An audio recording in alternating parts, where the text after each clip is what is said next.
সম্মিলিত জাগরণ জোটের মুখপাত্র চিন্ময় দাসের জামিন নামঞ্জুর করেছেন আদালত। বৃহস্পতিবার সকাল 11:30টায় শুনানি শেষে এই আদেশ দেন আদালত।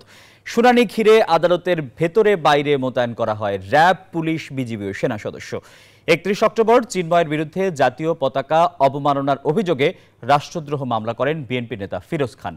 এরপর 25 নভেম্বর ঢাকা থেকে গ্রেপ্তার করা হয় চিন্ময় দাসকে।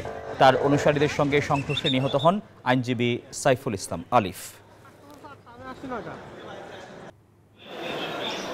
ধন্যবাদ আসিফ টিপু আপনাকে। একটু আগে কিন্তু শুনানি শেষ হয়েছে।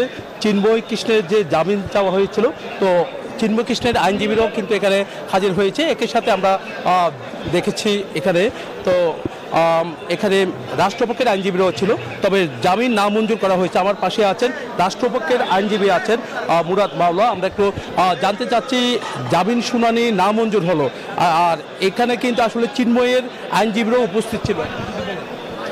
এখানে হচ্ছে আসলে আজকে তো চিন্ময় দাসের মামলার শুনানিটা হয়েছে এবং সেই শুনানিটা আপনারা জানেন রাষ্ট্রপক্ষে মহানগর পিপি যিনি অ্যাডভোকেট মফিজুল হক ভূঁইয়া, তিনি রাষ্ট্রপক্ষে শুনানি করেছেন এবং চিন্ময়ের পক্ষেও ঢাকা থেকে অপূর্ব দাস সহ প্রায় 11 জনের মতো আইনজীবী এসেছিলেন।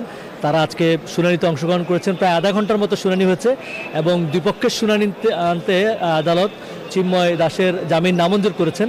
মূলত এটি যেহেতু একটু রাষ্ট্রদ্রোহ মামলা, সে কারণে রাষ্ট্রদ্রোহ মামলা সাজা যেত যাবজ্জীবন পর্যন্ত, সেই কারণে ওই মামলাটা আন্ডার ইনভেস্টিগেশন অবস্থায় আদালত তার জামিনটা বিবেচনা করেনি।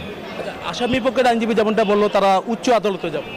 জি, এই মামলায় তাদের উচ্চ আদালতে যাওয়ার সুযোগ রয়েছে। যেহেতু এখান থেকে জামিন নামঞ্জুর হচ্ছে, তারা উচ্চ আদালতে যেতে পারেন। তো এই ছিল আমার এখানকার সর্বশেষ। ফিরে যাচ্ছে স্টুডিওতে আসিফ টিপুর কাছে। জয়, আপনাকে ধন্যবাদ।